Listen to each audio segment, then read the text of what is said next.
Do you want a raise this year? Well, of course you do. Here to help you is Jill Schlesinger. Thanks so much for being here. Great to be with you. So what's the right way to ask for a raise? You know, it's interesting. I think what people think about is they barge into their boss's office and they do something great and they're like, I need a raise. Don't do that. In fact, a lot of experts say start with an email, especially if you're kind of a nervous person. There's some research that shows that face-to-face meetings favor the person who's more in control, the more powerful person. So you put it into the email, kind of harder for your boss to blow you off if that happens. And also you now have like a written communication that has started. So at the very beginning, an email, when can we have a conversation? Then you go for your face-to-face. And what should you put in that email? I think you just start by saying, you know, it's time for our annual review, or I'd like to get a sense of where I stand. Here are my thoughts. And don't put any numbers down. We don't want you to start that way, because I think that's a conversation that you can have face-to-face.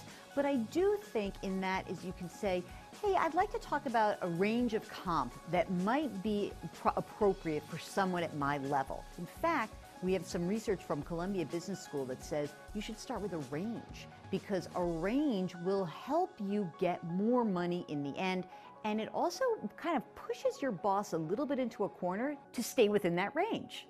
Give me an example of how the range would work. Okay, so let's say that I'm making $75,000 a year, and I find out by doing some research that people in my position are making well into the low 100s, and I feel I'm kind of bummed out about that. Maybe the first thing I do is I say to my boss, you know, I did some research, and people in my position really do make more like $100,000 to $120,000. So now you've got a range, right? It's about 20%. Maybe you're going for $100,000. You give it 20% on the upside. Now, isn't your boss going to have a harder time going below that range? And again, if you go in armed with information, I think it's very helpful. That said, don't be a nudge. If your boss says, you know what, we don't have any money, the company's doing rotten, you're not getting anything, too bad. You say, okay, totally get it. Maybe I could get an extra week of vacation, because your boss is going to tell you what a good job you're doing, get something, and also then get an agreement to have a conversation in 6 months. So don't get your nose out of joint if it doesn't happen this time, but do ask. We know for a fact that the employees that don't ask, they're not just getting raises for the heck of it.